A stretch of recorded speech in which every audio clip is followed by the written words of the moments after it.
Hello, all, and welcome to Bring Your Own Chair, a CX Accelerator podcast. This unique resource is all about you, the CX professional who is out there navigating your career journey. We've got so many incredible people in this community who care deeply about equipping the next generation of CX leaders, and we are bringing them to you. Whether you're looking for encouragement, but there's no more important time than now to learn the skills, the talent, get the advice and mentorship you need to be able to demonstrate your ROI. Equipping. How do you develop your frontline supervisors so that they really are focused on results and relationships? Or connection. And I loved it, as crazy as that is, but I only loved it because I had support from the community. We've got a space for you at this table. So grab your chair and let's welcome our host, Sally Mildren. Hello, I'm Sally Mildren, CEO of Clarity PX and Boss Lady Consulting. I'm your host for today's podcast. Bring Your Own Chair is a podcast by the CX Accelerator community, and it's created to help inspire, empower, and up-level CX professionals everywhere. And today we have an awesome conversation in store for you. Our guest, Matt Beran, is a senior product specialist at Invigate and the company host of their own podcast, Ticket Volume. He has more than 20 years of experience in service management and customer service. And we're excited today to talk about scaling employee experience. We all know that CX is only as good as the EX in your organization. And just as he always does, we're here to have Matt challenge industry norms to provide practical and human-centered advice on really how we can keep humans at the center of our business. So Matt, it is so nice to have you here. Thanks for joining us. It's so nice to be here. Thanks for the time. Thanks for having me on, Sally. You're welcome. So Matt, we have worked in the past on an article where we kind of kicked the tires on the idea of organizations and are they truly committed to CX? And if they are, how CX leaders can get buy-in to really get support for customer experience in their organizations. And while that isn't our specific conversation today, I wanted to start with just a little bit of that article where you really identify the signals if an organization is really committed to customer experience or not. Do you mind just repeating a couple of those points? It's not exactly, I have you on the spot here, but I think that some of them relate also to how committed they are to EX.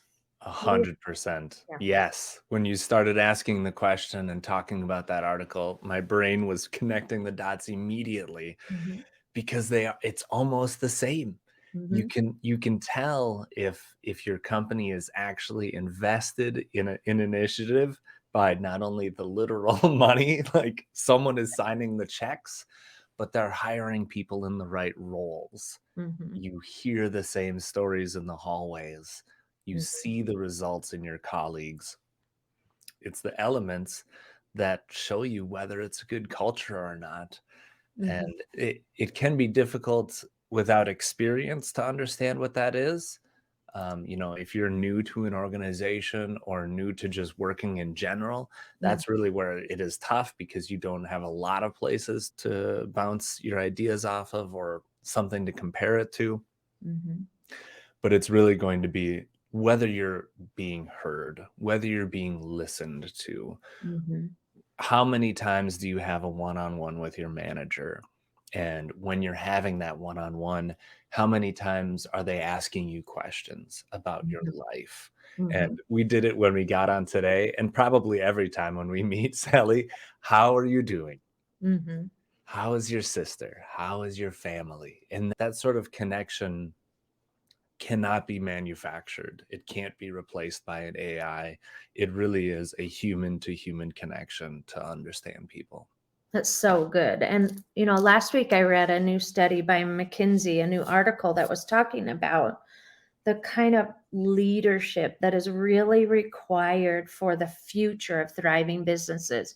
And it really honed in on that shift from I'm a managerial control point to really understanding the wholeness of your employees. And I love that when the likes of McKinsey and Harvard Business Review are starting to use those terms around the wholeness of humans, around the full picture, around understanding that we aren't just a physical body that moves widgets or answers calls or whatever. I love that the industry, and I think the last several years that we've all gone through is kind of forcing this focus on wholeness of employee experience and really understanding the connection of that to the overall success of the organization. It's something that makes my heart sing and something that I know you're totally on board with. So what prompted this new training on scaling employee experience? What was the impetus for this kind of look in your business? Yes. Well, Invigate is in a unique position where we provide really prescriptive, easy to use software for ticketing. And what we've realized is that we focus on the IT experience, we Mm-hmm. focus on the agent experience, providing IT support, and that niche keeps us focused on delivering really good solutions for those people, and we don't like to get distracted. Mm-hmm. And what we've noticed is that our teams, our customers are starting to use it in other departments, which is fine with us. Of course, of course we want more people to use our software. We're in business. Right. But what we found is that not all those other areas have the same history of analysis and understanding. They Mm-hmm. don't necessarily have a framework for delivering service necessarily. In human resources, they've always been very good at focusing on the human experience, the Mm-hmm. people, the emotions, what they need, the career development, the human element. Mm-hmm.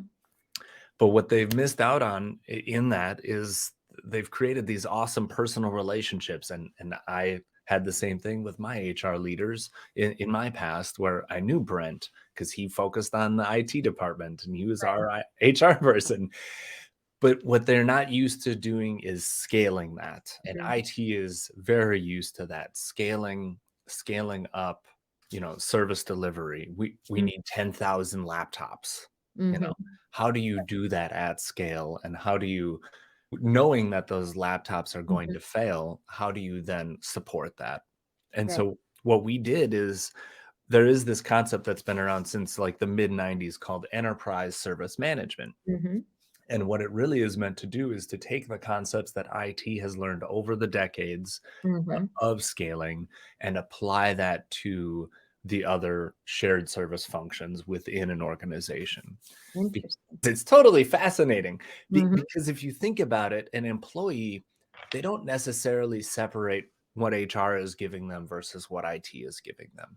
Right. I don't need to know that I need to go to IT to get a laptop. I just want a laptop from my company. Right. And a lot of those services kind of cross those boundaries too, where Mm-hmm. HR and IT both need to be delivering services together. And so we've developed a free course to sort of share those concepts with the other shared service functions within an organization. That's interesting. I think that is similar to the expectation of consumers in CX overall. They don't care whose business it is.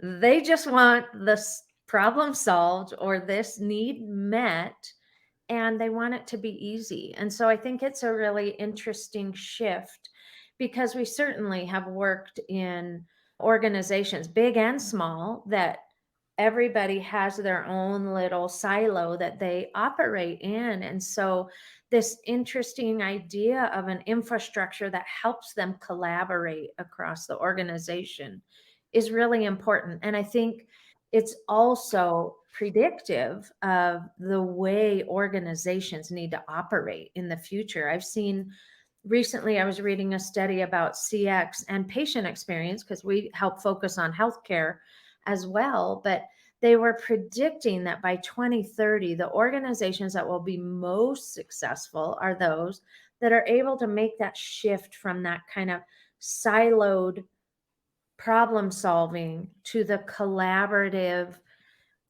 approach to solving problems for customers, but also for the employees. So I love that that idea is starting to infiltrate into an area that in some of my past, IT, very protective. This is mine, don't touch it.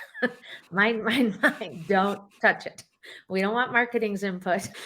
Yeah. We know UX. We don't want you to get your fingers in here. So I love that idea. So, what are some of the things that might be found inside of this free training that you've developed? Yes. Well, a lot of it has to do with the things that you were just mentioning, predicting what the employee is going to need. Mhm. You know, before I have a problem with my benefits provider, that knowledge article should be written. And it's getting away from a lot of the excuses and problems that we've had as organizations. For instance, a lot of really large organizations have a hard time getting employees a laptop on their first day, Yeah. or getting them access to the right systems that they need on their Yeah. first day. And so a lot of the concepts in there are about building those services with the people that are consuming them to make sure that it fits their expectations. And Mhm. then also, how are you listening to that feedback and doing what we call continual service improvement, Nice. creating that loop, creating that system so that as the employee experience continues to be delivered, because it never stops, but Mhm. as it's continuing to be delivered, we take in that feedback and we listen to their survey responses, we listen to their complaints, we listen to them during their trainings, and we incorporate that into the experience to continue to grow and mature it. That's so good. And how are you collecting that kind of feedback when you're listening in all those places? How is that getting back to them? Yeah. Yeah. So one of the concepts is this single point of contact. And Mhm. the idea is that when an employee has something that they need, they call into a service center, Mhm. and that service center then routes their call. So I don't need to know if I'm calling IT or HR. I'm calling my company. I need help. Right. And that single point of contact is digital too, so that there's a service portal that they can go to and get basically the same thing, but digitally. Nice. And then from there, that really digitizing that experience and Mhm. capturing those interactions is like the first and most valuable point to capture that sort of thing.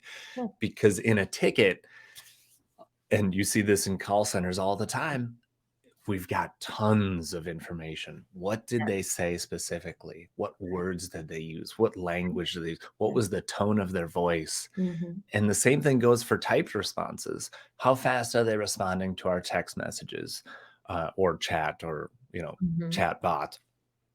How fast are they responding? What language did they use? Mm. How many times are they exiting the window and coming back?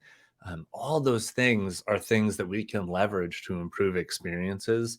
And I always start there Mhm. because, man, do we have survey fatigue, Sally. Yeah. Yes.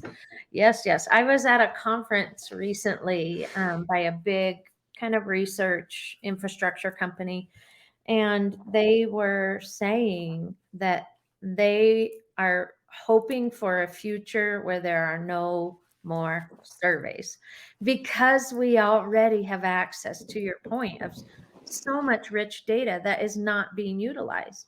I was over about an 80-person call center for a health insurance company, and it's interesting because we work so hard to integrate that experience for the customer to make sure that there's fewer handoffs. But in my mind, as I hear you talking, I'm like, oh, well, we had this really whiz bang amazing ticket thing for IT, period, end of sentence. If you needed HR help, you had to catch them in the office, or if you needed, payroll help or whatever. It is a very fractured process in most organizations. So the idea of a kind of call center, if you will, triage point for employees is super cool. I think that would be really amazing and helpful for a lot of places. Do you find that any organizations you're working with are feeling like the implementation of that process is just another overhead body? Or is there pushback on that regard? Or are they bought in enough to the EX that they're on board already? That's what it comes down to Okay. is our first conversation. How can you tell that they're investing? Hmm. Just check the pocketbook. Yeah. It isn't inexpensive to Mhm. hire a team and Mhm. to redevelop, especially those service solutions that are already in place. Right. Redeveloping and integrating with them is expensive and a large undertaking, and I would be remiss to not mention that. Hmm. But look at the outcomes. Right. Imagine what that experience is like. And Mm. there's not an executive out there that doesn't know that this is a problem, Right. because executives have the same problems. They go into organizations or they leave organizations, and it's just hard to get through that. So it isn't necessarily telling people that this is what needs to happen. Right. It's starting to have the conversation. Is this something that could happen? Sure. Taking what people the feedback that you get around these experiences and then asking the question, how might we address this? Right. And building it with them so that, sure, you might say, okay, I think that a unified service center, a single point of contact for all employee needs is a great way. But it's important to just pitch that idea when you're workshopping it, when you're working Right. with these people to design them, because then they come to the conclusion themselves. Yeah. And that way they're on board, they're focused. You don't have to explain why it's a good idea. It's a shared idea. It's our idea. Sure. Well, and I think it's really an important concept also because so many of the shared services are being moved. I mean, it used to be that every business you worked in had their own IT guy and whatever. And now there are, maybe it's a third party or organization that is supporting or whatever. So it's kind of an interesting operational efficiency thing I would see as well in this. So what do you think about in terms of EX and what's the ROI on this kind of investment? Do you know any of the work or the studies or the things that you've been looking at that, what would you say to a COO who's like, well, quarterly earnings, Yeah. What's the hiring ROI? issues, retention, whatever. Where's the ROI in this kind of investment in employee experience? Oh man, I wish that I could channel my inner Nate Brown and just pull a statistic out of out of thin air. 400 employees will be 600% more likely to stay with you if you Yeah. do this. I don't have anything that's top of mind that Okay. is a study. However, that is what you're looking for, right? Right. Retention. Mm-hmm. What is that actually like? And there's so many other benefits. Like, for instance, employees are more likely to stay if you're unable to afford giving them a raise. Things like that. It's hard to always connect all those dots, but Mm-hmm. if you can save money by not losing employees, the Right. numbers add up so quickly. Yeah. Yeah. I think we used to throw around that it was $30,000 to hire an employee and get them fully productive, Right. from training to the Mhm. technology to the security to all the services that get set up for that person, especially the HR services. And Mhm. so it's a big deal. There's a massive amount of savings that's just waiting to be taken care of. Right. Well, and I think that the onboarding period in general is really vital. I've seen some figures that say, the first couple weeks, first 14 to 20 days on the job are vital to really help you understand back to where we started of this organization is really investing in employee experience and ensuring that we have the resources we need, that we've got, that they have easy access to help and support, which, I my husband is number 2 in a organization that serves half of our state, and it took him a week to get a computer. And knew anything about anything. No, it was always, "Ooh." So, I mean, it's just one simple little example of how it makes you get on board and go, whew, these people have their stuff together or what? Yeah, yeah, and you pointed out a perfect story here is that it's part of your brand. Yeah. It's part of who you are, the culture, and every industry has cross-pollination, especially when it comes to you have that revolving door. You have the Mhm. people that are moving from one medical device manufacturer in your region to the other medical device Yeah. manufacturer in your region. And they talk and Right. they know. Mhm. And that onboarding experience is just one where you're proving that you've got your act together. It Right. feels like it should be table stakes.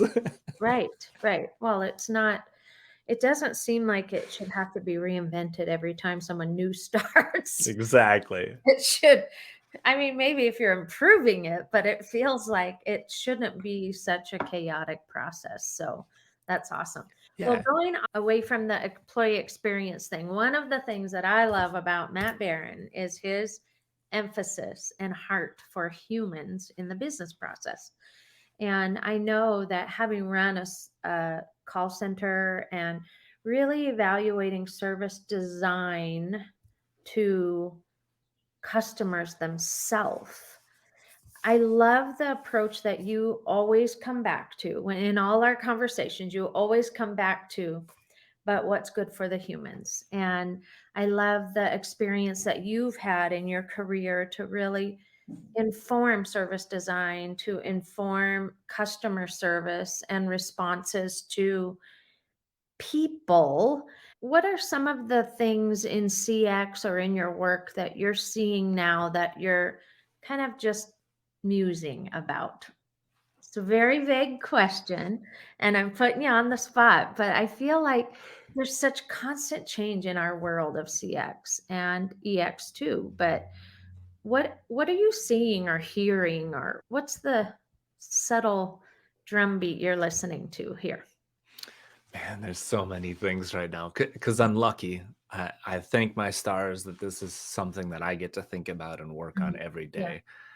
And I think, we have high expectations when it comes to experiences now, and they mhm, continue to be raised. yeah, And I think it's important to recognize that not everything can be delightful. Not right, every single experience is going to always be that next level right, because there's the law of diminishing returns. right. Eventually, you will run out of money if you're delighting employees all the time. Yeah. So understanding those boundaries is one thing that I'm always coaching people on. Yes, we want to delight people. Yes, we want autonomy and freedom to Mhm, delight people, especially as agents and the agent experience. mhm. Giving them autonomy and power to do that is important, but also understanding that there's going to be a limit and you can't always be Sure. improving and spending hundreds of dollars on every experience just to make it better. That's such a good, wise advice right there. It strikes me when my husband is a huge sports fan, and so he will watch every sport known to man.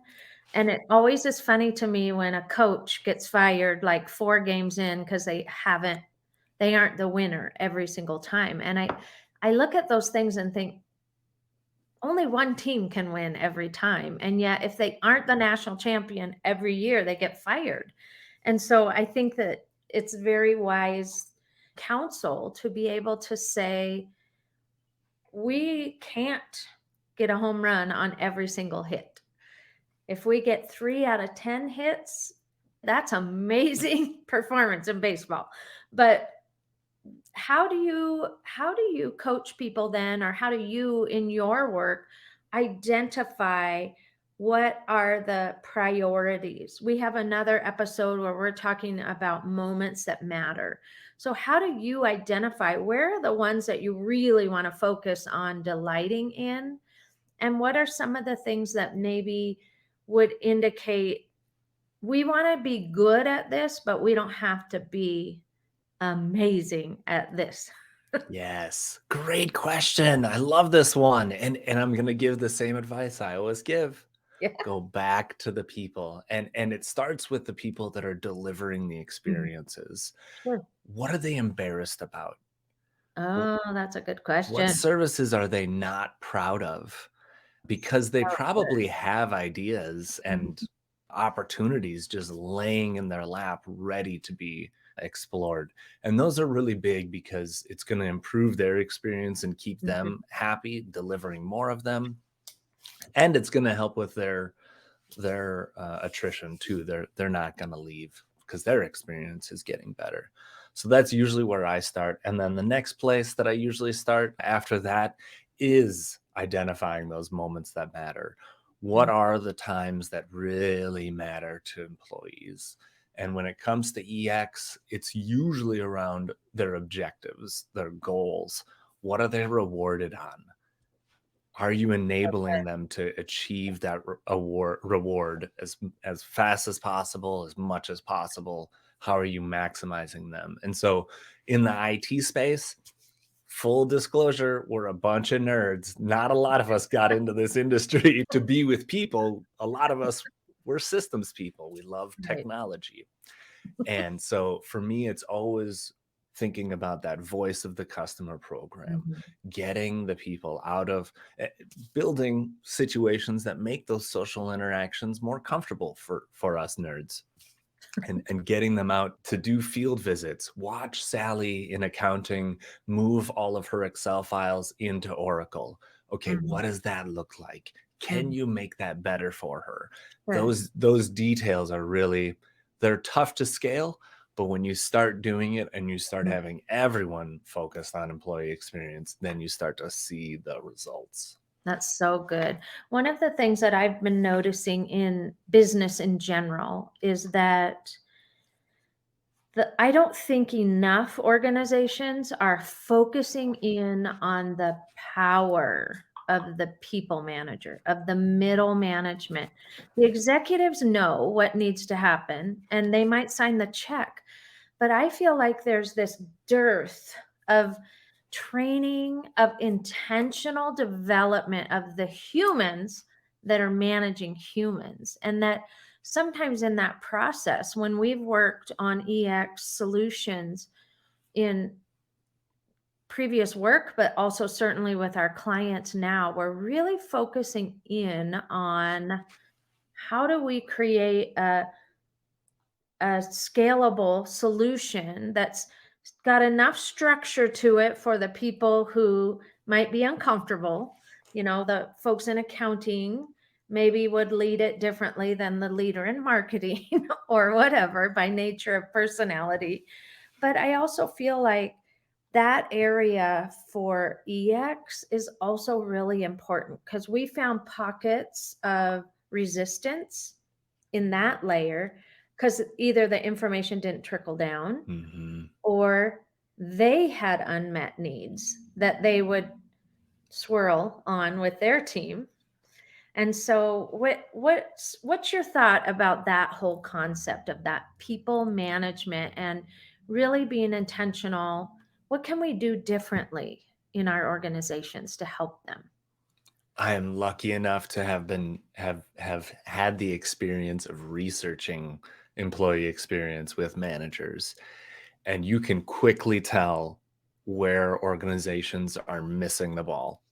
They're not enabling them. They don't give managers enough autonomy. Mm-hmm. They don't give them enough waste to work with, because what a people manager needs to do is meet that whole human, support that whole human.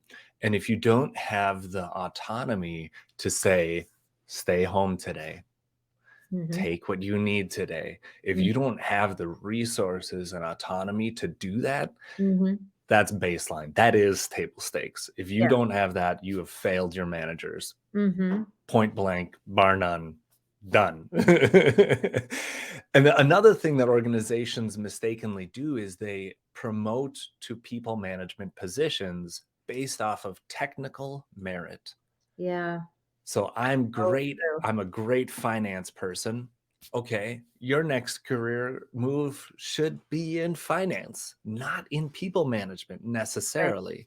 Now, that's not to say that people can't change. Right. And that's not to say that it's good to know finance if you're a finance manager. Right. But really, you need a specific skill set to be a Mhm. people manager. You need to feel the reward when you take someone out of your team and promote them somewhere else. Yeah. Yeah. Or you've got someone bad on your team and you help them into their next career. And maybe it's in your organization and maybe it's in another Right. organization, but there's a specific mindset and a reward mechanism that people managers have that not everyone else does. And it's Right. okay to be a manager and be rewarded on technical merit and to realize that that situation is not for you. And Right. then either work on that empathy, figure out how you work, what makes you tick as a human, Right. or step down and become a senior position in what you were already doing because you love it. Right. That's so good. And as you were talking, I thought about, how communities in the physical aspect of building, they have like developmental plans, master plans for how this neighborhood will be built, what will be allowed, what won't. And I think we fail to do that in our organizations to say, what is our master plan for this organization? And that's how people who are technicians, but not good people leaders, get in the wrong positions. I think that Mhm. that is partly on the leadership to not have strategically really evaluated what is our trajectory, our goals, and what kind of organizational leaders are going to get us there. And I'm predicting, I have no authority to, but I'm predicting that leadership is going to look a lot different in the next 5 years than it used to. Again, I referred to McKinsey article from a week ago that was saying that the type of leaders we need in the future are not the control and command. They're not the loudest voice at the table, but they are the leader that is bringing together a collaborative team. And I truly think that that is the only way sustainable growth is going to happen for organizations, is the right leaders paying attention to their team, who then are empowered to pay attention to your customer. So I love the work that you're doing. It's awesome. So where can people find this training we talked about, the scaling employee experience? Who's it for? Who's it make sense for? We'll put the link in the show notes, but I want to be able to make sure people know where to find this information. Yep, it's free and that's on Udemy. It's called the Introduction to Enterprise Service Management. Okay. And I think it's about 2 hours long. Go and find it. If you can't find it, connect with me on LinkedIn. I'm Yeah. sure that I'll help you be able to find it. Yeah. Awesome. So for our community at CX Accelerator is CX folks from all over the world. Some are brand new to their role. Others have been in it for decades. So what bit of advice do you have for some of the members of our community when it comes to working in this field or dabbling into CX, EX? What advice do you have for them? I would say my best experience was building an experience management team as part of a consulting organization. And what I realized, or what my leader continued to drive into us as designers constantly, was you need to be healthy before you can help others. Right. And so my advice is to focus on your mental health, focus on taking what you need, making sure that you're healthy, because without that, you're going to have a really hard time listening, active Mhm. listening, Right. understanding people, connecting with people and the emotions, because this is emotional work Yeah. and you can't just let that be sucked out of you. Hmm. That's so good. It's that put your own air mask on first before you help others. I knew it was coming. If you've ever flown, that's the message. It's Help true. yourself. I love that you said this is emotional work, because I was on a call in a different community earlier in the week, and there was a young entrepreneur there who his response to everything was, that sounds like emotions, and I don't go there. And I thought, oh, I'm not sure that you can survive in the world with humans, in service to humans, and not allow yourself to feel. Though I have worked for leaders like that. And it was a short stint because it was miserable. But I love that you said that this is emotional work. And honestly, I feel like those are the leaders that are going to be the voices of the future for business, for sure. Well, Matt, it's such a pleasure to have you with us. We love every chance we get to have a conversation with you. I'm excited about your new course. We'll put the link in the show notes. We'll put the link to Matt on LinkedIn. Anything else for the listeners before we go? The only thing I'd say is check out Ticket Volume, because we have a podcast where we kind of talk about this stuff all the time. And really, even if you are not involved in employee experience or IT, there's maybe something that you can learn there. I'm constantly telling my audience to look at the other industries too, because there's always good ideas to steal. Yes, there is. That's the definition of genius, right? Yeah, exactly. Yes. We'll link also your podcast in the show notes as well, because it is really good. I've been on there. It was a pleasure to be there, but good information. So Matt, thank you so much for joining us. We are thrilled to have you. And if you haven't been part of the CX Accelerator, it is a free nonprofit Slack community. You can find us on Slack at CX Accelerator, or look for the website cxaccelerator.com, and you can join us there. We'd love to have you. Thanks again for joining us.